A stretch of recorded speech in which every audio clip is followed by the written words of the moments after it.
Hi, yes, I want to share you po kung paano ako nagpe-prepare ng aming pong healthy rice.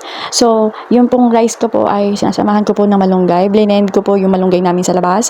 Yan yung ginamit kong sabaw sa aming kanin.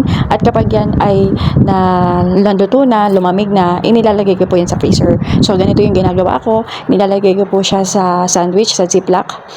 At kaya pala, yung po, nakita ko lang po ito sa Japan. Ang ginagawa po nila para matanggal po ang carbs at yung calories po ng kanin ay nilalagay pala nila sa freezer. So, sa pamamagitan noon, yung mga molds, hindi na daw pala healthy na kumain ng kanin kapag lumipas na po yung 24 hours. Kasi po ang mga molds, kahit hindi daw nakikita na andun po sila sa kanin, favorite pala nila yung kanin na natitira. So, in order para maiwasan yun, ang ginagawa po nung sa mga Japan, inilalagay pala nila sa freezer dyan sa ziplock.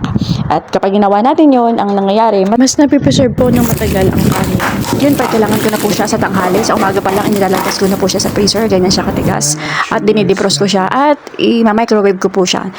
Pag yun po ay lumambot sa microwave, parang pa rin siya na bagong lutong kanin. And then, habang kumakain kayo, you are eating a healthy rice. So, wala na pong carbs, 50% po natanggal na po ang calories. So, yun lang.